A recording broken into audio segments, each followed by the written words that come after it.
Hi guys, ಎಲ್ರಿಗೂ ನಮಸ್ಕಾರ. Welcome back to my YouTube channel. ಎಲ್ಲರೂ ಹೇಗಿದ್ದೀರಾ? ಸೊ ಗೈಸ್, ವಿಡಿಯೋದ ಫಸ್ಟ್ನಲ್ಲೇ ನಾನು ಬಟ್ಟೆ ಪ್ಯಾಕ್ ಮಾಡೋದ್ರ ಮುಖಾಂತರ ವಿಡಿಯೋನ ಶುರು ಮಾಡ್ತಾ ಇದ್ದೀನಿ. ಸೊ ಇವಾಗಲೇ ನಿಮ್ಮ ತಲೆಯಲ್ಲಿ ಬಂದಿರ್ಬೋದು, ಸೊ ಎಲ್ಲಿಗಪ್ಪ ಬಟ್ಟೆ ಪ್ಯಾಕಿಂಗ್ ನಡೀತಿದೆ ಅಂತ ಹೇಳ್ಬಿಟ್ಟು. ಸೊ ಇವತ್ತು ಬಂದು ಮಂಗಳವಾರ, ಓಕೆನಾ. ಮಂಗಳವಾರ ಈವ್ನಿಂಗು 9 o'clock ಆಗಿದೆ, ಆವಾಗಲೇ ನೈಟ್ ಆಗಿದೆ. ಸೊ ಇವಾಗ ಫಸ್ಟ್ ಆಫ್ ಆಲು ಬಟ್ಟೆ ಎಲ್ಲ ಪ್ಯಾಕ್ ಮಾಡ್ಕೊಳ್ಳೋಣ ಅಂದ್ಬಿಟ್ಟು ಮಾಡ್ಕೊತಾ ಇದ್ದೀನಿ. ಸುಮಾರು ಒಂದು 3 ದಿನದ ಮಟ್ಟಿಗೆ ಅಂತ ಹೇಳ್ಬಿಟ್ಟು ಬಟ್ಟೆಗಳನ್ನ ಹಾಕೊತಾ ಇದ್ದೀನಿ. ಸೊ ಇನ್ನು ನಂದು ಮತ್ತು ರಿಷುದು, ಮೋಕ್ಷಿದು, ನಮ್ಮೂರು ಜನದ್ದು ಒಂದು ದೊಡ್ಡ ಬ್ಯಾಗ್ಗೆ ಬಟ್ಟೆಗಳನ್ನ ಎಷ್ಟು ಬೇಕೋ ಅಷ್ಟಾಗುವಷ್ಟು ಹಾಕೊತಾ ಇದ್ದೀನಿ. ಇನ್ನು ನವೀನದ್ದು ಬಂದು ಒಂದು ಟ್ರ್ಯಾಲಿಗೆ ಹಾಕ್ಕೊಳ್ಳೋಣ ಅಂತ ಹೇಳ್ಬಿಟ್ಟು ರೆಡಿ ಮಾಡ್ಕೊತಾ ಇದ್ದೀವಿ. ಇನ್ನು ಹಾಗೆಯೇ ಊರಿಂದ ಅಮ್ಮ ಬಂದಿದ್ದಾರೆ, ಹಾಗೆ ಅಮ್ಮ ಜೊತೆ ಮಿಂಚು ಕೂಡ ಬಂದಿದ್ದಾಳೆ. ಸೊ ಅವ್ರದ್ದು ಬರುವಾಗಲೇ ಅಂದವೇ ಒಂದು ಸಪ್ರೇಟ್ ಕಿಟ್ ಬ್ಯಾಗ್ಗೆ ಅವ್ರ ಬಟ್ಟೆಗಳನ್ನೆಲ್ಲ ಪ್ಯಾಕ್ ಮಾಡ್ಕೊಂಡು ತೊಗೊಂಡು ಬಂದಿದ್ರು. ಸೊ ಇವಾಗ ಅಂತ ಅಂದರೆ ಎಲ್ಲಿಗೆ ಹೊರಟಿದ್ದೀವಿ ಅಂತ ಹೇಳೋ ಸಮಯ, ಓಕೆನಾ. ಸೊ ಇನ್ನು ನಾಳೆ ಬಂದು ಬುಧವಾರ ಶಿವಮೊಗ್ಗ ಹೋಗ್ತಾ ಇದ್ದೀವಿ, ಓಕೆನಾ. ಶಿವಮೊಗ್ಗದಿಂದ ಸ್ವಲ್ಪ ಆಚೆ ಹೋಗ್ತಾ ಇದ್ದೀವಿ. ಸೊ ಶಿವಮೊಗ್ಗದಿಂದ ಸ್ವಲ್ಪ ನಿಯರ್ ಅಂತಲೇ ಹೇಳ್ಬೋದು. ಶಿವಮೊಗ್ಗ ಬಿಟ್ಟು ಸ್ವಲ್ಪ ದೂರದಲ್ಲೇ ನವೀನನ ಫ್ರೆಂಡ್ ಆಲ್ರೆಡಿ ಮದುವೆ ಆಗಿದೆ, ಮಂಡೇನೇ ಮದುವೆ ಆಗಿತ್ತು. ಸೊ ಮಂಡೇಗೆ ಮದುವೆಗೆ ಹೋಗ್ಲಿಕ್ಕಾಗಲಿಲ್ಲ ಅಂತ ಹೇಳಿಬಿಟ್ಟು ಬುಧವಾರ ಬಂದು ರಿಸೆಪ್ಷನ್ ಇದೆ, ಓಕೆನಾ. ಸೊ ಹಾಗಾಗಿ ರಿಸೆಪ್ಷನ್ಗೆ ಹೋಗೋಣ ಎಲ್ಲರೂ ಅಂತ ಹೇಳ್ಬಿಟ್ಟು ಫ್ಯಾಮಿಲಿ ಸಮೇತನೇ ಹೋಗ್ತಾ ಇದ್ದೀವಿ. ಸೊ ಹಾಗೆ ನಮ್ಮದು ಹೋಗ್ತಾ ಪ್ಲ್ಯಾನ್ ಕೂಡ ಚೇಂಜ್ ಆಗುತ್ತೆ. ಸೊ ಅದೇನು ಅಂತ ನೋಡೋದಕ್ಕಿಂತ ಮುಂಚೆ ಹೊಸ್ದಾಗಿ ಯಾರೆಲ್ಲ ಚಾನಲ್ನ ನೋಡ್ತಿದ್ದೀರೋ ಸೊ ಪ್ಲೀಸ್ ಬೇಗ ಹೋಗಿ ಚಾನಲ್ನ ಸಬ್ಸ್ಕ್ರೈಬ್ ಮಾಡ್ಕೊಳ್ಳಿ, ಹೀಗೆ ಕೂಡ ಸಪೋರ್ಟ್ ಮಾಡ್ತೀರಿ ನನಗೆ ಯಾವಾಗಲೂ ಕೂಡ ಅಂತ ಹೇಳ್ತಾ. ಸೊ ಹಾಗೆಯೇ ಶಿವಮೊಗ್ಗ ಬಿಟ್ಟು ಹೋಗಿದ್ರೆ ಇನ್ನೇನು ಸಾಗರ ಅದೆಲ್ಲ ಅಲ್ಲೇ ಅಲ್ವಾ ಇರೋದು. ಸೊ ಹಾಗಾಗಿ ಸಿಗಂದೂರು ಚೌಡೇಶ್ವರಿಗೆ ಹೋಗಬೇಕು ಅಂತ ತುಂಬ ವರ್ಷಗಳಿಂದ ಅಂದ್ಕೊತಾ ಇದ್ವಿ. ತುಂಬ ಅಂದರೆ ತುಂಬ ವರ್ಷಗಳಿಂದ ಒಂದು ಆಸೆ ಅಂತಲೇ ಹೇಳ್ಬೋದು. ಯಾವಾಗ ಹೋಗ್ತೀವಿ ಅನ್ನೋದು ಕೂಡ ನಮಗೆ ಐಡಿಯಾ ಅಂತ ಇರಲಿಲ್ಲ. ಹಾಗೆಯೇ ಹೋಗಬೇಕು ಅಂತಲೂ ನಾವು ಯಾವಾಗಲೂ ಕೂಡ ಡಿಸೈಡ್ ಮಾಡಿದ್ದಿಲ್ಲ. ಒಟ್ಟಿನಲ್ಲಿ ಮನಸ್ಸಲ್ಲಿತ್ತು ಹೋಗಲೇಬೇಕು, ಅಲ್ಲಿಗೆ ಒಂದು ಸತಿನಾದ್ರೂ ಹೋಗಲೇಬೇಕು, ಆ ತಾಯಿ ಸಿಗಂದೂರು ಚೌಡೇಶ್ವರಿ ದರ್ಶನನ ಮಾಡಲೇಬೇಕು ಅನ್ನೋದೊಂದು ಮನಸ್ಸಲ್ಲಿತ್ತು. ಇದು ಬಂದು ನನ್ನ ಮದುವೆಯಾದ ಸ್ಟಾರ್ಟಿಂಗ್ ಬಂದಿರುವಂಥ ಒಂದು ಆಸೆ ಅಂತಲೇ ಹೇಳ್ಬೋದು. ಸೊ ಅದು ಬಂದು ಇವಾಗ ಈ ಮುಖಾಂತರ ಫುಲ್ಫಿಲ್ ಆಗುತ್ತೆ ಅಂತ ನಂಗೆ ನಂಗೆ ಗೊತ್ತಿರಲಿಲ್ಲ. ಸೊ ತಾಯಿ ದರ್ಶನ ಮಾಡಿಕೊಂಡು ನೆಕ್ಸ್ಟು ರಿಸೆಪ್ಷನ್ ಎಲ್ಲ ಮುಗಿಸ್ಕೊಂಬರೋಣ ಅಂತ ಅಂದ್ಕೊಂಡು ಹೋಗಿದ್ದ ಅಷ್ಟೇ. ಸೊ ಹಾಗೆ ಆನ್ ದ ವೇ ಅಲ್ಲೆಲ್ಲಾದರೂ ಯಾವ್ದಾದ್ರು ಚೆನ್ನಾಗಿರೋ ಪ್ಲೇಸಸ್ ಇದ್ದರೆ ಹೋಗೋಣ ಅಂತ ಅಂದ್ಕೊಂಡಿದ್ವಿ. ಬಟ್ ಹೋಗುವಾಗ ಯಾವುದೇ ರೀತಿ ಇಷ್ಟು ದಿನ ಅಂತ ಪ್ಲ್ಯಾನ್ ಇರಲಿಲ್ಲ. ಏನೋ ಒಂದು ದಿನ ಅಥವಾ ಒಂದು 2 days ಆಗುತ್ತೆ ಅನ್ನೋದೊಂದು ಐಡಿಯಾದ ಮೇಲೆ ಸೊ ಬಟ್ಟೆಗಳನ್ನೆಲ್ಲ ಪ್ಯಾಕ್ ಮಾಡ್ಕೊಂಡಿದ್ದೆ. ಬಟ್ಟೆಗಳನ್ನ ನಾನು ಆಲ್ಮೋಸ್ಟ್ ಎಲ್ಲೇ ಹೋದ್ರೂ ಒಂದು ಜೊತೆ 2 ಜೊತೆ ಎಕ್ಸ್ಟ್ರಾನೇ ಹಾಕ್ಕೊಂಡಿರ್ತೀನಿ ಬಟ್ಟೆಗಳನ್ನ ಇರಲಿ ಅಂತ. ಸೊ ಆದರೆ ಇನ್ನು ಮುಂದೆ ತುಂಬಾ ರಿಸ್ಕ್ ಆಗೋಯಿತು ಬಟ್ಟೆಗಳದಂತೂ. ಸೊ ಇನ್ನೂ ಒಂದು 2-3 ಸೆಟ್ ಬಟ್ಟೆಗಳನ್ನ ಹಾಕ್ಕೊಂಡು ಬರಬೇಕಿತ್ತು ಎಲ್ಲರಿಗೂ ಅಂತ ಆಮೇಲೆ ನಮಗೆ ಸ್ವಲ್ಪ ಅನ್ನಿಸ್ತು.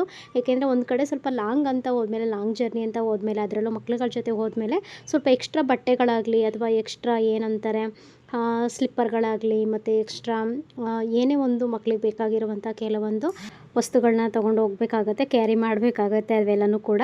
ಸೊ ಎಲ್ಲೇ ಹೋದ್ರೂ ಅಷ್ಟೇ ಎಕ್ಸ್ಟ್ರಾ ಬಟ್ಟೆಗಳು ಬೇಕೇ ಬೇಕು. ಅದರಲ್ಲೂ ಚಿಕ್ಕ ಮಕ್ಕಳು ಕರ್ಕೊಂಡು ಹೋದ್ಮೇಲೆ ಅಂತೂ ಗೈಸ್ ಬೇಕೇ ಬೇಕಾಗತ್ತೆ.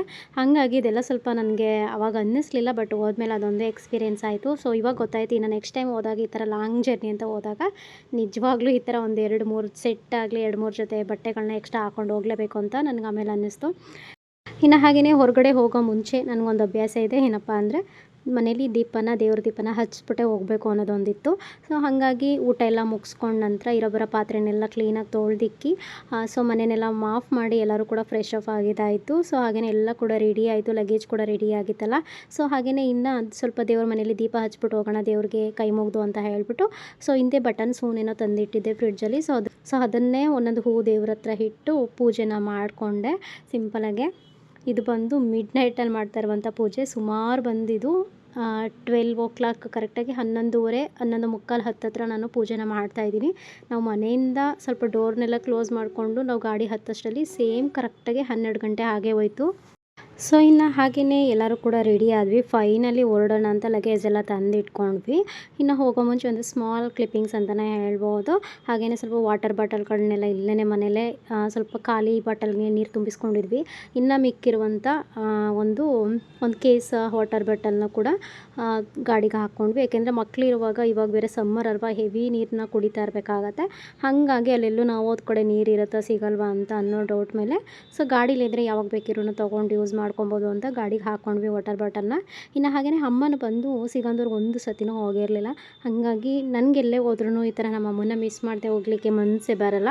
ಹಾಗಾಗಿ ಅಮ್ಮನ್ನು ಕೂಡ ಬನ್ನಿ ಅಂತ ಕರೆದಿದ್ದೆ. ಹಾಗಾಗಿ ಜೊತೆಲಿ ಹೇಗಿದ್ರು ಮಿಂಚುಗೆ ಇವಾಗ ಸಮ್ಮರ್ ಹಾಲಿಡೇಸ್ ಅಲ್ಲ, ಸೊ ಹಾಗಾಗಿ ಅವಳನ್ನು ಕೂಡ ಕರ್ಕೊಂಡು ಬಂದಿದ್ರು.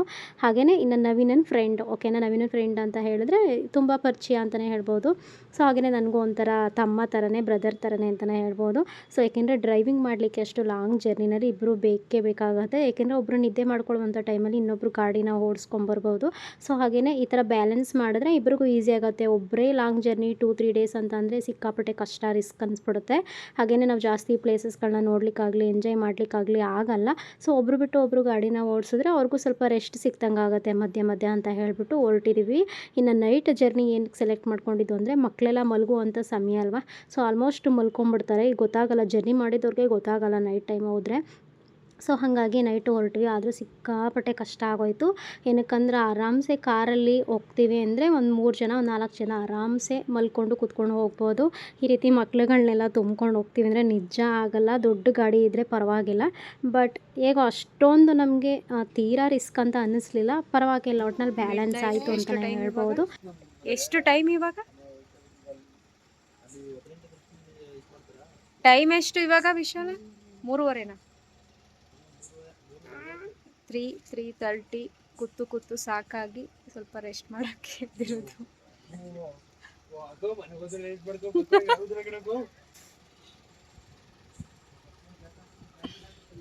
ಈ ಸಾಹೇಬ್ರು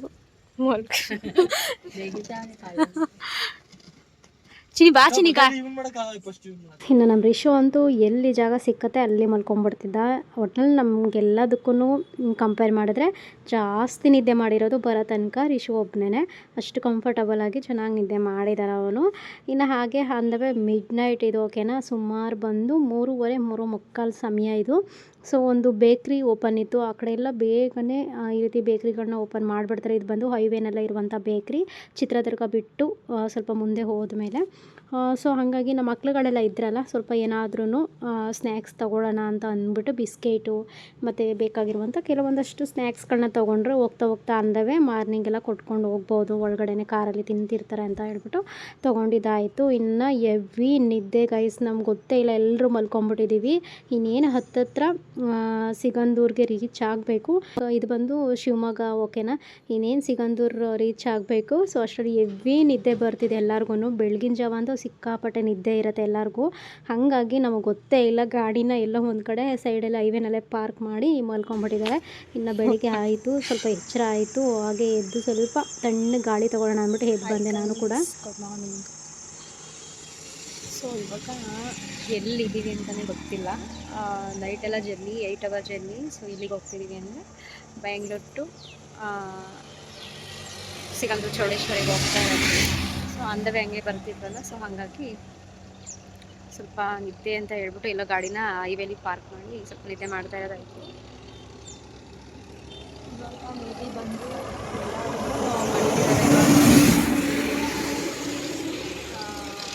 ನಿದ್ದೆ ಟೈಮಲ್ಲ, ಹಾಗಾಗಿ ಎಲ್ಲ ಮಲಗಿದ್ದಾರೆ. ನನ್ನಂತೂ ಸಿಕ್ಕಾಪಟ್ಟೆ ನಿದ್ದೆ ಅಂತಲೇ ಹೇಳ್ಬೋದು. ಇವಾಗ ಅಷ್ಟೇ ಎದ್ದಿದ್ದೀವಿ. ಸೊ ಹೊರಡ್ಬೇಕು ಇವಾಗ. ಫಸ್ಟು ಸಿಗಂದೂರು ಚೌಡೇಶ್ವರಿಗೆ ಹೋಗ್ಬಿಟ್ಟು ಆಮೇಲೆ ನೆಕ್ಸ್ಟು ನವೀನ್ ಅವರ ಫ್ರೆಂಡು ರಿಸೆಪ್ಷನ್ ಇದೆ, ಓಕೆನಾ. ರಿಸೆಪ್ಷನ್ ಅಂತ ಹೇಳಿದ್ರೆ ಇವತ್ತು ಆಲ್ರೆಡಿ ಅವ್ರದ್ದು ಮದುವೆ ಆಗಿದೆ ಫ್ರೆಂಡು. ಇನ್ನು ರಿಸೆಪ್ಷನ್ ಇರೋದು ಬಾಕಿ ಇರೋದು. ಸೊ ಹಾಗಾಗಿ ರಿಸೆಪ್ಷನ್ಗೆ ಹೋಗಬೇಕು. ಶಿವಮೊಗ್ಗ ಹೋಗ್ತಾ ಇರೋದು ಇವಾಗ ರಿಸೆಪ್ಷನ್ಗೆ ಅಂತ ಹೇಳ್ಬಿಟ್ಟು. ಸೊ ಕೂದಲೆಲ್ಲ ಒಂಥರ ಬಿಡು. ಕಾರಲ್ಲಂತೂ ಜರ್ನಿ ಸಿಕ್ಕಾಪಟ್ಟೆ ಕಷ್ಟ, ಅದರಲ್ಲೂ ಮಕ್ಳುಗಳಿದ್ರೆ ತುಂಬ ಮೇಂಟೆನೆನ್ಸ್ ಕಷ್ಟ ಅಂತಲೇ ಹೇಳ್ಬೋದು. ಸೊ ಹಾಗೆ ಹೋಗ್ತಾ ಮುಂದೆ ಎಲ್ಲೆಲ್ಲಿ ಅಂತ ಪ್ಲ್ಯಾನ್ ಇಲ್ಲ. ಸೊ ಹೋಗ್ತಾ ಹಾಗೆ ವೀಡಿಯೋನ ಕ್ಯಾಪ್ಚರ್ ಮಾಡಿರ್ತೀನಿ. ಸೊ ವೀಡಿಯೋನ ನೋಡಿ, ಓಕೆನಾ. ಹಾಗೆ ಚಾನಲ್ನ ಸಬ್ಸ್ಕ್ರೈಬ್ ಮಾಡ್ಕೊಳ್ಳಿ ಬೇಗ. ಸೊ ಗೈಸ್, ಇವಾಗಷ್ಟೇ ಮ್ಯಾಪ್ ಹಾಕಿ ನೋಡಿದ್ದಾಯಿತು. ಸೊ ಎಲ್ಲಿದ್ದೀವಿ ಅಂತ ಗೊತ್ತಿರಲಿಲ್ಲ. ಹಾಗಾಗಿ ಇವಾಗ ಬಂದು ಆ್ಯಕ್ಚುಲಿ ಬಂದು ಶಿವಮೊಗ್ಗ ರೀಚ್ ಆಗಿದ್ದೀವಿ. ಟೈಮ್ ಬಂದು 6:45 ಆಗಿದೆ, ಓಕೆನಾ. ಸೊ ಹಾಗಾಗಿ ಎಲ್ಲ ಸ್ವಲ್ಪ ನಿದ್ದೆಲಿದ್ದಾರೆ. ಸ್ವಲ್ಪ ಹಾಫ್ ಆನ್ ಅವರ್, ಒಂದು 20 ಮಿನಿಟ್ ನಿದ್ದೆ ಎಲ್ಲ ಮಾಡಿಕೊಂಡ್ರೆ ಸೊ ಆಮೇಲೆ ಹೊರಡಬೇಕು. ಇನ್ನು ಬಂದು ಹಿಂದೆ ಬಂದು ಯಾವುದೋ ಒಂದು ಕನ್ವೆನ್ಷನ್ ಹಾಲ್ ಇದೆ, ಅಂಬಿಯನ್ಸ್ ಕನ್ವೆನ್ಷನ್ ಹಾಲ್ ಅಂತ ಹೇಳ್ಬಿಟ್ಟು. ಸೊ ಅದ್ರ ಪಕ್ಕನೇ ಕಾರ್ ಪಾರ್ಕ್ ಮಾಡಿಕೊಂಡು ಇಷ್ಟೊತ್ತು ಮಲಗಿದ್ದಾಯಿತು. ದೊಡ್ಡದಾಗಿದೆ ಪ್ಯಾಲೇಸ್ ಬಂದು, ಓಕೆನಾ. ತುಂಬ ಇದೆ ಹೈವೇ ರೋಡ್. ಇವೆ ಖಾಲಿ ಖಾಲಿ ರೋಡ್.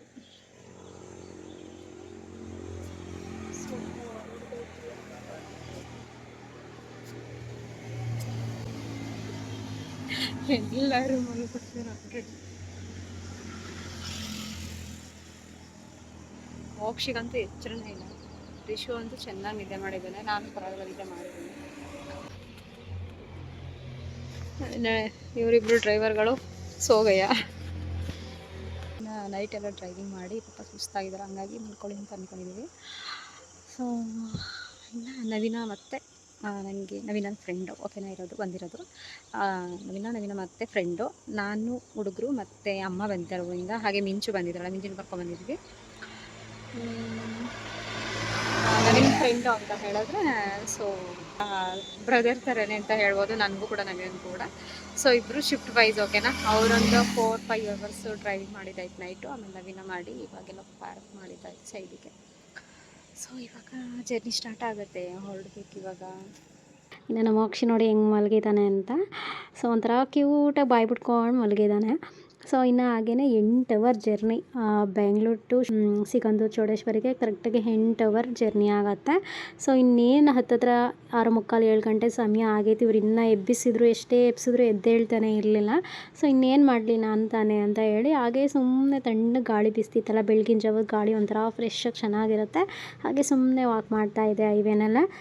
ಹಾಗೆಯೇ ಅದ್ರ ಪಕ್ಕದಲ್ಲೇ ಕನ್ವೆನ್ಷನಲ್ ಹಾಲ್ ಇದೆ, ಒಂಥರ ಚೆನ್ನಾಗಿದೆ, ದೊಡ್ಡದಾಗಿದೆ ಓಕೆನಾ. ಸೊ ಇನ್ನು ಇವ್ರು ಬಂದು ಎದ್ದು ಹೊರಡೋಷ್ಟರಲ್ಲಿ 7 ಗಂಟೆ ಮೇಲೆ ಆಗುತ್ತೆ. ಇನ್ನು ನಾವು ಕರೆಕ್ಟಾಗಿ ಅಲ್ಲಿಗೆ ರೀಚ್ ಆಗೋದು 1.5 ಅವರ್ ಬೇಕೇ ಬೇಕು.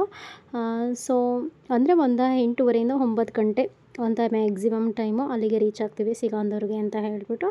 ಸೊ ಫೈನಲಿ ಹೊರಟ್ವಿ. ಸೊ ಹಾಗೆಯೇ ಇವಾಗೆಲ್ಲ ಸಿಗಂದೂರ್ಗೆ ಹೋಗಲಿಕ್ಕೆ ಬ್ರಿಡ್ಜ್ಗಳಾಗಿದೆಯಲ್ಲ, ಸೊ ಬ್ರಿಡ್ಜ್ ಮೇಲೆ ಆರಾಮ್ಸೆ ಕಾರು ಎಲ್ಲ ಹೋಗುತ್ತೆ.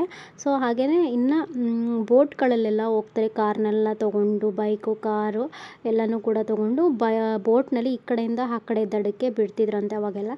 ಸೊ ಅದೊಂದು ನನಗಿಷ್ಟ ಆಯಿತು. ಸೊ ಅದೊಂದು ಮಿಸ್ ಆಯಿತು ಅಂತಲೇ ಹೇಳ್ಬೋದು. ನಾನು ಕೂಡ ಹಂಗೆ ಅಂದ್ಕೊಂಡಿದ್ದೆ ಬೋಟಲ್ಲೇ ಹೋಗ್ಬೋದು ಅಂತ. ಸೊ ನೋಡಿದರೆ ಒಂದೇನೋ ಬೋಟ್ ನಿಂತಿತ್ತು, ಬಟ್ ನೀರೆಲ್ಲ ಚೆನ್ನಾಗಿತ್ತು. ಹಾಗೆಯೇ ಹೊಸದಾಗಿ ಬ್ರಿಡ್ಜ್ ಕಟ್ಟಿದ್ದಾರೆ. ಸೊ ಆಲ್ಮೋಸ್ಟ್ ಕಂಫರ್ಟಬಲ್ ಇರುತ್ತೆ ಬ್ರಿಡ್ಜ್ ಮೇಲೆ, ಆರಾಮಾಗಿ ಹೋಗಿ ಆರಾಮಾಗಿ ಬರ್ಬೋದಿತ್ತು. ಸೊ ಬಟ್ ಬೋಟಲ್ಲಿ ಹೋಗಲಿಕ್ಕೆ ಜನಗಳು ಕೂಡ ಯಾರೂ ಅಲ್ಲಿ ಇರಲಿಲ್ಲ. ಹಾಗಾಗಿ ನಾವು ಪರವಾಗಿಲ್ಲ ಅಂತ ಕಾರ್ನಲ್ಲೇ ಬ್ರಿಡ್ಜ್ ಮೇಲೆ ಹೋಗಿದ್ದಾಯಿತು. ಇಲ್ಲ ಬೋಟಿಗೆ ಆ ಥರ ಒಂದು ನಮಗೆ ಆಫರ್ ಸಿಕ್ಕಿತ್ತು ಅಂತಂದರೆ ಸೊ ಬೋಟಲ್ಲೇ ಎಕ್ಸಾಕ್ಟಾಗಿ ಹೋಗ್ತಿದ್ವಿ. ಸೊ ಅದೊಂದು ಮಿಸ್ ಆಯಿತು ಅಂತಲೇ ಹೇಳ್ಬೋದು. ಸೊ ನೋಡಿ ನೀರೆಲ್ಲ ಚೆನ್ನಾಗಿದೆ, ಸುತ್ತ ನೀರಿದೆ, ಹಾಗೆ ಮಧ್ಯದಲ್ಲಿ ಅಲ್ಲೊಂದು ಮರ ಥರ ಕಾಣಿಸ್ತಿದೆ ನೋಡಿ, ಒಂಥರ ಚೆನ್ನಾಗಿದೆ ನೋಡ್ಲಿಕ್ಕದು. ಹಾಗೆಯೇ ಟೆಂಪಲ್ಗೆ ಹೋಗ್ಲಿಕ್ಕೂ ಕೂಡ ಇಲ್ಲಿ ಯಾವುದೇ ರೀತಿ ವೆಹಿಕಲ್ಸ್ ಆಗಲಿ ಅಥವಾ ಜನಗಳಾಗಲಿ ಯಾರೂ ಕೂಡ ವೇಟಿಂಗಲ್ಲಿ ಇರಲಿಲ್ಲ. ಹಾಗಾಗಿ ನಾವು ಅಲ್ಲಿ ಏನು ಜಾಸ್ತಿ ಏನು ಕೇಳಲಿಕ್ಕೆ ಯಾರನ್ನೂ ವಿಚಾರಿಸ್ಲಿಕ್ಕೆ ಹೋಗಲಿಲ್ಲ. ಸೊ ಹಾಗೆಯೇ ಕಾರಲ್ಲೇ ಅಂದವೇ ಹೋಗೋಣ ಬ್ರಿಡ್ಜ್ ಮೇಲೆ ಅಂತ. ಸೊ ಇದನ್ನೆಲ್ಲ ನೋಡಿಕೊಂಡು ಹಾಗೆಯೇ ಇದೊಂದು ಮೆಮೊರೇಬಲ್ ಆಗಿ ಉಳ್ಕೊಳ್ಳುತ್ತೆ ಈ ಬ್ರಿಡ್ಜ್ ಅಂತ ಹೇಳ್ಬಿಟ್ಟು ಇಲ್ಲೊಂದು ಸೆಲ್ಫಿನೂ ಕೂಡ ತೊಗೊಂಡ್ವಿ ನಿಂತ್ಕೊಂಡು ಎಲ್ಲರೂ. ಸೊ ಇನ್ನು ಅಲ್ಲಿ ಬಂದು ನಮಗೆ ಇದೇ ಫಸ್ಟ್ ಸಲ ಹೋಗ್ತಿರೋದ್ರಿಂದ ನಮಗೆ ಎಲ್ಲಿ ಏನು ಅಂತ ಏನೂ ಗೊತ್ತಿಲ್ಲ. ಸೊ ನಾವು ಒಂದು ಐಡಿಯಾದ ಮೇಲೆ ಹೊರಟ್ವಿ. ಸೊ ಅಲ್ಲಿ ಅಕ್ಕಪಕ್ಕ ರೂಮ್ಗಳು ಸಿಗುತ್ತೆ ನಮಗೆ ಅಂತ ಹೇಳ್ಬಿಟ್ಟು, ರೂಮ್ಗಳು ಕೂಡ ಸಿಗುತ್ತಂತೆ. ಬಟ್ ನಾವು ಅಲ್ಲಿ ಜಾಸ್ತಿ ಹುಡುಕ್ಲಿಕ್ಕೆ ಏನೂ ಹೋಗಲಿಲ್ಲ. ಮತ್ತು ಫ್ರೆಶ್ ಅಪ್ ಆಗಲಿಕ್ಕೆ ಮತ್ತು ಸ್ನಾನ ಎಲ್ಲ ಮಾಡಲಿಕ್ಕೂ ಕೂಡ ಎಲ್ಲಿ ಏನಿರುತ್ತೆ ಅಂತಲೂ ನಮಗೆ ಗೊತ್ತಿರಲಿಲ್ಲ. ಸೊ ಅದಕ್ಕೆ ಬೇರೆ ಸಪ್ರೇಟ್ ರೂಮ್ ಕೊಡ್ತಾರೆ ಅಂತ ಅಂದ್ಕೊಂಡಿದ್ವಿ, ಯಾಕೆಂದರೆ ನಾವಲ್ಲಿ ಸ್ಟೇ ಆಗ್ತಿರ್ಲಿವಲ್ಲ. ಸೊ ಜಸ್ಟ್ ಒಂದು ದರ್ಶನ ಮಾಡ್ಕೊಂಡು ನಾವು ವಾಪಸ್ ಹೊರಡಬೇಕಾಗಿದ್ರಿಂದ ಸೊ ಅಲ್ಲಿ ನಾವು ರೂಮ್ಗಳನ್ನೇನು ಜಾಸ್ತಿ ಹುಡುಕ್ಲಿಕ್ಕೆ ಹೋಗಲಿಲ್ಲ. ಸೊ ಹಾಗೆಯೇ ಸಿಗಂದೂರು ಚೌಡೇಶ್ವರಿ ಅಂದವೇ ಒಳಗಡೆ ಎಂಟರ್ ಆಗ್ತಿದ್ದಂಗೆ ಸ್ವಲ್ಪ ಡೌನಲ್ಲಿ ಮನೆಗಳಿದೆ ಓಕೆನಾ. ಸೊ ಅಲ್ಲಿ ಈ ಥರ ಬಿಸಿ ನೀರು ಮತ್ತು ತಣ್ಣೀರೆಲ್ಲ ಸಿಗುತ್ತೆ. ಸೊ ಅದೇ ಮನೆಯಲ್ಲಿ ಫ್ರೆಶ್ ಅಪ್ ಆಗಿ ಸ್ನಾನ ಎಲ್ಲ ಮುಗಿಸ್ಕೊಂಡು ನೆಕ್ಸ್ಟ್ ಬಂದು ರೆಡಿಯಾಗಿ ದೇವಿ ದರ್ಶನಕ್ಕೆ ಹೊರಡ್ಬೋದು. ಸೊ ಹಾಗೆಯೇ ಇಲ್ಲಿನ ವಿಶೇಷತೆ ಇನ್ನೊಂದಿದೆ, ಏನೇ ಕೇಳಿಕೊಂಡ್ರು ಆ ತಾಯಿ ಹತ್ರ ತುಂಬ ಬೇಗನೆ ಅತಿ ಸುಲಭವಾಗಿ ನೆರವೇರುತ್ತಂತೆ. ಸೊ ಅದೊಂದು ತುಂಬ ಜನ ಹೇಳ್ತಿದ್ರು, ಇಲ್ಲಿ ಬಂದು ಈ ಥರ ಆಗಿದೆ, ಈ ಥರ ಕೇಳ್ಕೊಂಡಿದ್ವಿ, ಈ ಥರ ನಡೀತು ಅಂತ ಹೇಳ್ಬಿಟ್ಟು. ಸೊ ಅದೊಂದು ನಂಬಿಕೆ ಅಂತ ಹೇಳ್ಬೋದು, ಅದೊಂದು ಅವರವರ ನಂಬಿಕೆ ಆಗಿರುತ್ತೆ. ಸೊ ಹಾಗೆಯೇ ನಾನು ಅದೇ ಒಂದು ಪಾಸಿಟಿವ್ ಮೈಂಡ್ನಲ್ಲಿ ಸೊ ಪೂಜೆ ಎಲ್ಲನೂ ಮಾಡಿಸೋಣ, ದೇವಿನ ಸ್ವಲ್ಪ ಚೆನ್ನಾಗೇ ಸ್ಪೆಷಲಾಗಿ ಕೇಳ್ಕೊಳ್ಳೋಣ ಅಂತ ಹೇಳ್ಬಿಟ್ಟು ಬಂದಿದ್ದಾಯಿತು. ಫೈನಲಿ ರೀಚ್ ಆದ್ವಿ. ಫೈನಲಿ ಎಲ್ಲಿಗೆ ರೀಚ್ ಆದ್ವಿ ಗೈಸ್, ಫೈನಲಿ ಸಿಗಂದೂರು ಚೌಡೇಶ್ವರಿಗೆ ರೀಚ್ ಆಗಿದ್ದಾಯಿತು. ಸ್ನಾನ ಎಲ್ಲ ರೂಮ್ ತೊಗೋಬೇಕು ಗೈಸ್. ಸೊ ಇವಾಗ ಇದೇ ಫಸ್ಟ್ ಟೈಮ್ ನಾವು ಬಂದಿರೋದು. ಸೊ ಹಾಗಾಗಿ ವಿಚಾರಿಸ್ಕೊಂಡು ಬರೋಕ್ಕೆ ಹೋಗಿದ್ದಾರೆ. ಸೊ ನೋಡಬೇಕು, ರೂಮ್ ತೊಗೊಂಡು ಆಮೇಲೆ ಫ್ರೆಶ್ ಅಪ್ ಆಗಿ ಹೋಗಬೇಕು. ಎಲ್ಲ ಅಂತೆ ಲಾಕ್ ಮಾಡ್ತೀನಿ, ಕೀ ಸಿಕ್ತು ಲಾಕ್ ಮಾಡ್ತೀನಿ, ಕ್ಲೋಸ್ ಮಾಡ್ರಿ.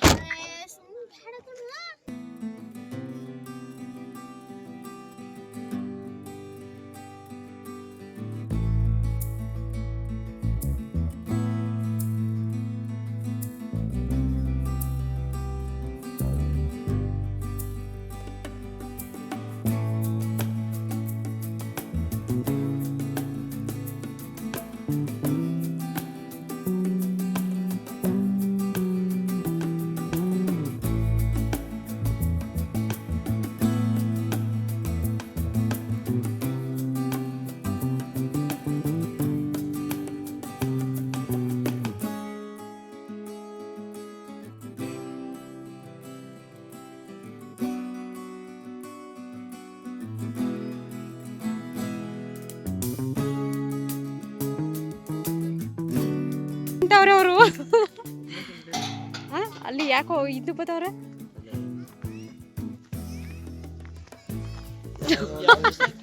ಎಲ್ಗೋ ಹೋಗಿ ಎಲ್ಗಾರ ನುಗ್ರಿ ಈ ಮಳೆ ಊದದ್ಕ ನೋಡಿ.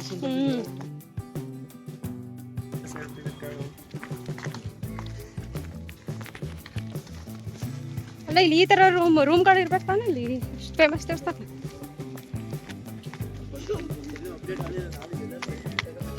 ಓ ಸೈಟಾ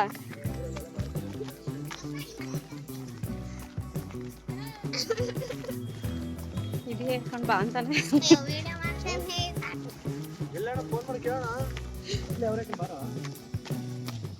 ಅಯ್ಯಪ್ಪ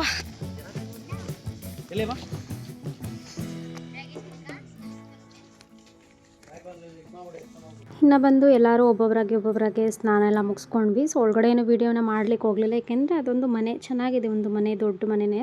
ಸೊ ಅಲ್ಲೇ ಬಿಸಿನೀರು ತಣ್ಣೀರೆಲ್ಲ ಕೊಡ್ತಾರೆ. ಒಬ್ಬರಿಗೆ 60 ರುಪೀಸ್, ಮಕ್ಕಳಿಗಾಗಿರ್ಬೋದು ದೊಡ್ಡವ್ರಿಗಾಗಿರ್ಬೋದು. ಸೊ ಅಲ್ಲೇ ಫ್ರೆಶ್ ಅಪ್ ಆಗಿ ಅಲ್ಲೇ ರೆಡಿಯಾಗಿ ಬರ್ಬೋದು ಹೊರಗಡೆ. ಸೊ ಇನ್ನು ರೆಡಿಯಾಗಿ ಬಂದಿದ್ದಾಯಿತು. ಇನ್ನು ನಮ್ಮಮ್ಮ ಉದ್ದಕ್ಕೂ ತಲೆ ಬಚ್ಕೊಂಡು ಬರ್ತಿದ್ದಾರೆ, ಸ್ವಲ್ಪ ಕೂದಲೆಲ್ಲ ತೇವ ಇತ್ತು ಅಂತ ಹೇಳ್ಬಿಟ್ಟು. ಸೊ ನಾನು ಫೈನಲಿ ಅಲ್ಲೇ ಎಲ್ಲ ರೆಡಿ ಆಗಿಬಿಟ್ಟು ಬಂದೆ. ಸೀರೆ ಹೇಗೆ ಕಾಣಿಸ್ತಿದೆ ಕಾಮೆಂಟ್ ಮಾಡಿ, ಓಕೆನಾ? ಇದು ಬಂದು ಸೆಕೆಂಡ್ ಟೈಮ್ ಅಂತ ಅನಿಸುತ್ತೆ ನಾನು ಹಾಕೊತಿರೋದು ಸೀರೆ. ಸೆಕೆಂಡ್ ಟೈಮ್ ಇಲ್ಲ 3ನೇ ಸತಿ ಅಂತ ಅನಿಸುತ್ತೆ. ಬಟ್ ಸೀರೆ ಅಂತೂ ತುಂಬ ಚೆನ್ನಾಗಿದೆ. ಇದು ಬಂದು ನನಗೆ ಮೋಕ್ಷಿ ನಾಮಕರಣ ಟೈಮಲ್ಲಿ ನಾನು ಸೀರೆನ ತೊಗೊಂಡಿದ್ದು. ಸೊ ಫೈನಲಿ ರೆಡಿ ಆದ್ವಿ. ಫೈನಲಿ ನನ್ನ ಲುಕ್ ಈ ಥರ ಇತ್ತು ಇದರಲ್ಲಿ. ಸೊ ಇನ್ನು ಹೆವಿ ಬಿಸಿಲು ಗೈಸ್, ಎಷ್ಟು ಬಿಸಿಲು ಗೊತ್ತಾ? ಬೆಳಗ್ಗೆ ಇದು ಬಂದು ದರ್ಶನಕ್ಕೆ ಹೋಗೋದ್ರಲ್ಲಿ ಸುಮಾರು 9:45 10 ಗಂಟೆ ಆಗೇ ಹೋಯಿತು. ಸೊ ಅಲ್ಲೇ ಹತ್ರನೇ ಮನೆಯಿಂದ ಈ ಕಡೆಗೆ ಪಕ್ಕದ ಏನಿರುತ್ತೆ ಹಿಂದೆನೇ ದೇವಸ್ಥಾನ ಇರುವಂಥದ್ದು. ಸೊ ಇನ್ನು ಹೋಗ್ಬಿಟ್ಟು ಅಲ್ಲಿ ಏನು ಬೇಕು ಹೂವನ್ನೆಲ್ಲ ತೊಗೊತಾ ಇದ್ದೀವಿ, ದೇವ್ರಿಗೆ ಸ್ವಲ್ಪ ಪೂಜೆಗೆ ಕೊಡೋಣ ಅಂದ್ಬಿಟ್ಟು. ಹೂವಿಂದು ಬುಟ್ಟಿ ಎಲ್ಲ ಇಟ್ಟಿರ್ತಾರಲ್ಲ ಅಲ್ಲೇ. ಸೊ ಅದನ್ನೆಲ್ಲ ತೊಗೊಂಡು ನಾನು ಮುಡ್ಕೊಳ್ಳೋಕ್ಕೆ ನನಗೆ ಸಿಕ್ಕಾಪಟ್ಟೆ ಇಷ್ಟ ಅಂದರೆ ಮರಳೆ ಹೂವು, ಸೂಜಿ ಮಲ್ಲಿಗೆ ಅಂತ ಹೇಳ್ತಾರೆ, ಹಾಗೆ ಮಲ್ಲಿಗೆ ಹೂವು, ಇವೆರಡು ಸಿಕ್ಕಾಪಟ್ಟೆ ಇಷ್ಟಪಡ್ತೀನಿ. ಬಟ್ ಸೊ ಯಾವಾಗಲೂ ಮುಡ್ಕೊಳ್ಳಲ್ಲ ನಾನು, ತುಂಬ ಅಪರೂಪ ಅಂತಲೇ ಹೇಳ್ಬೋದು. ಅದರಲ್ಲೂ ಸ್ಯಾರಿ ಹಾಕಿದಾಗ ಸ್ವಲ್ಪ ಮುಡ್ಕೋಬೇಕು ಅಂತ ಅನಿಸುತ್ತೆ. ಸೊ ಹಾಗಾಗಿ ಕೊನೆಗೂ ಎಲ್ಲನೂ ತೊಗೊಂಡು ದರ್ಶನಕ್ಕೆ ಹೋಗಿದ್ದಾಯಿತು. ಇನ್ನು ಒಳಗಡೆ ಅಂತೂ ಯಾವುದೇ ರೀತಿ ವೀಡಿಯೋಗಳನ್ನ ಮಾಡ್ಕೊಳ್ಳಿಕ್ಕೆ ಅಲೋ ಇರಲ್ಲ. ಸೊ ಆಗೋ ಈಗೋ ಸ್ವಲ್ಪ ಕ್ಯಾಮ್ರಾನ ಆನ್ ಮಾಡಿ ದೇವರ ದರ್ಶನ ಎಂಟ್ರೆನ್ಸ್ ಒಳಗಡೆ ಹೋಗ್ತಿದ್ದಂಗೆ ಆನ್ ಮಾಡ್ಕೊಂಡ್ವಿ. ಬಟ್ ಅದು ವೀಡಿಯೋನೇ ಕ್ಯಾಪ್ಚರ್ ಆಗಿಲ್ಲ, ಸಿಕ್ಕಾಪಟ್ಟೆ ಬೇಜಾರಾಗೋಯ್ತು ಹೊರಗೆ ಬಂದಮೇಲೆ. ಸೊ ಏನು ಮಾಡೋಕ್ಕಾಗಲ್ಲ, ಆ ರೀತಿ ಆಗ್ತಿರುತ್ತೆ ಒಂದೊಂದು ಟೈಮು. ಹಾಗೆಯೇ ಇಲ್ಲಿ ಬಂದು ಏನು ಕ್ರೌಡ್ ಅಂತ ಅಥವಾ ಏನಂದರೆ ಏನೂ ಇಲ್ಲ, ಆರಾಮಾಗಿ ಹೋಗಿ ಆರಾಮಾಗಿ ಬರ್ಬೋದು. ನೋಡ್ತಿರ್ಬೋದು ಎಷ್ಟು ದೊಡ್ಡದಾಗಿದೆ ದೇವಸ್ಥಾನ. ಹಾಗೆಯೇ ತುಂಬ ಕ್ಯೂ ಸಿಸ್ಟಮ್ ಎಲ್ಲ ಚೆನ್ನಾಗಿದೆ. ಅಲ್ಲಿನ ವಾತಾವರಣನೂ ಕೂಡ ತುಂಬಾ ಚೆನ್ನಾಗಿದೆ. ತುಂಬ ಅಲ್ಲಿನ ಒಂದು ಸ್ಪೇಸಸ್ ಚೆನ್ನಾಗಿದೆ ಅಂತಲೇ ಹೇಳ್ಬೋದು. ಫ್ರೀಯಾಗಿ ಹೋಗ್ಬೋದು, ತಣ್ಣಗೆ ಗಾಳಿ ಬೀಸ್ತಾ ಇರುತ್ತೆ ಒಳಗಡೆ ಅಂತೂ.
ಗೈಸ್ ಸಿಗಂದೂರು ಚೌಡೇಶ್ವರಿ ದರ್ಶನ ಎಲ್ಲ ಚೆನ್ನಾಗಾಯಿತು. ಸೊ ಇವಾಗ ಟೈಮ್ ಎಷ್ಟು ಇವಾಗ? ಅಷ್ಟೇ 3:30 ಮಧ್ಯಾಹ್ನ. 12:30 ಆಯಿತು. ದರ್ಶನ ಎಲ್ಲ ಆಯಿತು. ಇನ್ನೂ ಟಿಫನ್ ಯಾರು ಕೂಡ ಮಾಡಿಲ್ಲ. ಟಿಫನ್ ಮಾಡಿದೆ, ದೇವಿ ದರ್ಶನ ಎಲ್ಲ ಮಾಡಿಕೊಂಡು ಹಾಗೆ ನೋಡಿದ್ರೆ ಅನ್ಕೋತೀನಿ ಸ್ಯಾರಿ ಅಲ್ಲೇ ತೊಗೊಂಡಿದ್ದು. ಸೊ ಅದನ್ನು ಮನೆಗೆ ಹೋಗಿ ಓಪನ್ ಮಾಡಿ ತೋರಿಸ್ತೀನಿ. ಓಕೆನಾ, ದೇವ್ರ ಮನೇಲಿ ಇಟ್ಟು ಪೂಜೆ ಮಾಡಿಬಿಟ್ಟು ನೆಕ್ಸ್ಟು ತೋರಿಸ್ತೀನಿ ನಾನು. ಸೊ ಇನ್ನು ಬಂದು ನಾವಿನ್ನೊಂದು ಫ್ರೆಂಡ್ದು ಆಲ್ರೆಡಿ ಮದುವೆ ಆಗಿದೆ, ಮದುವೆಗೆ ಹೋಗೋಕ್ಕಾಗಲಿಲ್ಲ. ಹಾಗಾಗಿ ಇವತ್ತು ರಿಸೆಪ್ಷನ್ ಇದೆ. ಸೊ ಹಂಗಾಗಿ ನಾ ರಿಸೆಪ್ಷನ್ಗೆ ಕೂಡ ಅಲ್ಲಿ ಹೋಗ್ತಿದ್ವಿ. ಹಾಗಾಗಿ ಬೆಳಿಗ್ಗೆನೆ ಬೇಗ ದರ್ಶನ ಮಾಡಿಕೊಂಡು ನೆಕ್ಸ್ಟು ರಿಸೆಪ್ಷನ್ಗೆ ಹೋಗೋಣ ಅಂತ ಹೇಳ್ಬಿಟ್ಟು ಹೊರಟಿದ್ದೀವಿ. ಸೊ ಮಧ್ಯಾಹ್ನ ಹೋಗಿ ಅಲ್ಲೇ ಬೆಳಿಗ್ಗೆದು ಮತ್ತು ಮಧ್ಯಾಹ್ನದ್ದು ಬ್ಯಾಟಿಂಗ್ ಮಾಡಬೇಕು. ಲಂಚ್ ಟೈಮ್ ಆಗುತ್ತೆ. ಸೊ ಹಾಗೆ ಹೇಗೆ ಕಾಣಿಸ್ತಿದ್ದೀನಿ ಸ್ಯಾರಿಲಿ ಕಲರ್ ಅಂತೂ ಎದ್ದು ಕಾಣಿಸ್ತಿದೆ. ಇದು ಬಂದು ಮೇ ಬಿ ಒಂದು 3ನೇ ಸತಿ ಅಂತ ಹಾಕೋತಾ ಇರೋದು ನಾನು. ಹೇಗೆ ಕಾಣಿಸ್ತಿದೆ ಕಮೆಂಟ್ ಮಾಡಿ.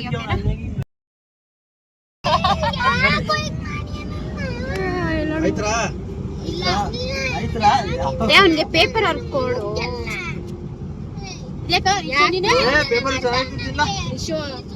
ಇನ್ನು ಹಾಂದವೇ ಹಂಗೆ ಹೊರಟಿದ್ವಿ. ನಾವು ಹುಡುಗರು ಏನೋ ತಿಂತಿರ್ಲಿವಲ್ಲ ಅಂತ ಐಸ್ ಕ್ರೀಮ್ ತೊಗೊಂಡು ತಿಂತಾ ಇದ್ದಾರೆ. ಸೊ ಇನ್ನು ಬಂದು ಕೊನೆ ಕ್ಲಿಪ್ಪಿಂಗ್ಸ್ ಇದು ಬ್ರಿಡ್ಜ್ ಮೇಲೆ ಅಂತಲೇ ಹೇಳ್ಬೋದು. ಇನ್ನು ಮತ್ತೆ ನೆಕ್ಸ್ಟ್ ಟೈಮ್ ಯಾವಾಗ ಬರ್ತೀವೋ ಏನೋ ಅಂತ ನಿಜ ಗೊತ್ತಿಲ್ಲ. ಸೊ ತುಂಬ ಚೆನ್ನಾಗಿತ್ತು ಇವತ್ತಿನ ದಿನ ಅಂತಲೇ ಹೇಳ್ಬೋದು. ಇನ್ನು ಹಾಂದವೇ ಹೋಗೋ ದಾರಿನಲ್ಲೇ ಇನ್ನು 1 ರಿಂದ 1.5 ಅವರ್ ಜರ್ನಿ ಆಗತ್ತೆ ಅವರ ಊರಿಗೆ, ಫ್ರೆಂಡ್ ಊರಿಗೆ ಅಂತಲೇ ಹೇಳ್ಬೋದು. ಸೊ ರಿಸೆಪ್ಷನ್ ನಡೀತಿರುವಂಥದ್ದು ಮನೆ ಹತ್ರನೇ ಇಟ್ಕೊಂಡಿದ್ರು ಅವರು. ಸೊ ಹಂಗಾಗಿ ಹೊರಟ್ವಿ. ನನಗಂತೂ ಸಿಕ್ಕಾಪಟ್ಟೆ ಹೊಟ್ಟೆ ಹಶ್ವಾಗ್ತಾ ಇತ್ತು. ಸೊ ಮನೇಲಿ ಇದಿರುವಂಥ ಟೈಮಲ್ಲಿ ಹೊಟ್ಟೆ ಹಶ್ವಾಗಲ್ಲ. ಎಲ್ಲಾದರೂ ಈ ರೀತಿ ಹೋಗ್ಬೇಕಾದ್ರೆ ಆಚೆ ಈಚೆ ತುಂಬಾ ಹೊಟ್ಟೆ ಹಶ್ವಾಗ್ತಾ ಇರುತ್ತೆ. ಸೊ ಆಲ್ಮೋಸ್ಟ್ ನಾವು ಅಲ್ಲಿಗೆ ತಲುಪೋದ್ರಲ್ಲಿ ಸುಮಾರು 1.5 ರಿಂದ 2 ಗಂಟೆನೇ ಆಗೋಯ್ತು ಅಂತಲೇ ಹೇಳ್ಬೋದು. ಸೊ ಫೈನಲಿ ಹುಡುಗಿ ಎಲ್ಲ ಇದ್ದಾರೆ. ಬಟ್ ನಾನು ಜಾಸ್ತಿ ಅಲ್ಲಿ ವಿಡಿಯೋ ಏನೋ ತೆಕ್ಕೊಳ್ಳಿಕ್ಕೆ ಹೋಗಲಿಲ್ಲ. ಸೊ ಒಬ್ಬೊಬ್ಬರಿಗೆ ಕಂಫರ್ಟಬಲ್ ಇರಲ್ಲ ಅಂತ ಅಂದ್ಕೊಂಡು ಸರಿ ಆಯಿತು ಅಂತ ಅವ್ರ ಜೊತೆ ಒಂದು ಸೆಲ್ಫಿ ತೊಗೊಂಡಿದ್ದಾಯಿತು. ಸೊ ಹಾಗೆಯೇ ಇನ್ನು ಊಟ ಅಂತ ಅಂದರೆ ನಾನ್ ವೆಜ್ ಊಟ ಇದೆ, ಹಾಗೆಯೇ ಸಪ್ರೇಟ್ ವೆಜ್ ಊಟ ಕೂಡ ಇದೆ. ಓಕೆನಾ. ಸೊ ನಾನ್ ವೆಜ್ ಊಟ ಮಾಡಬೇಕು ಬೇಡವೋ ಅಂತಲೂ ಡೌಟಲ್ಲಿತ್ತು. ನನಗೆ ಗೊತ್ತಿರಲಿಲ್ಲ.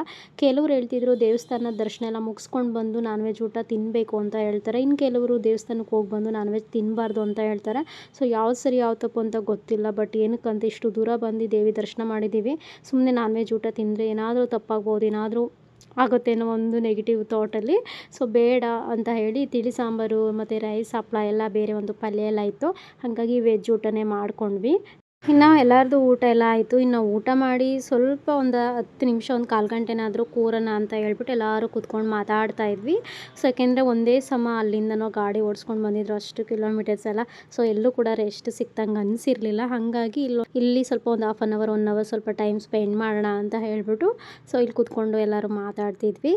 ಸೊ ಹಾಗೆಯೇ ಇಲ್ಲೆಲ್ಲ ಮುಗಿಸ್ಕೊಂಡು ನನ್ನ ನೆಕ್ಸ್ಟ್ ಪ್ಲ್ಯಾನ್ ಎಲ್ಲಿಗೆ ಏನಿಗೆ ಅಂತ ನೆಕ್ಸ್ಟ್ ಮುಂಬರುವ ವೀಡಿಯೋಗಳಲ್ಲಿ ನೀವು ನೋಡ್ತೀರಾ ಅಂತ ಅಂದ್ಕೊಂಡು ಈ ವಿಡಿಯೋನ ಇಲ್ಲಿಗೆ ಎಂಡ್ ಮಾಡ್ತಾ ಇದ್ದೀನಿ. ಸೊ ಹಾಗೆಯೇ ಚಾನಲ್ನ ಬೇಗ ಹೋಗಿ ಸಬ್ಸ್ಕ್ರೈಬ್ ಮಾಡ್ಕೊಳ್ಳಿ ಇದ್ರ ಜೊತೆಗೆ ಅಂತ ಹೇಳ್ತಾ. ಸೊ ಮತ್ತು ನಾನು ನಿಮಗೆ ಸಿಗ್ತೀನಿ, ಅಲ್ಲಿವರೆಗೂ ಕಾಯ್ತಾ ಇರಿ ಅಂತ ಹೇಳ್ತಾ thank you for watching. Bye.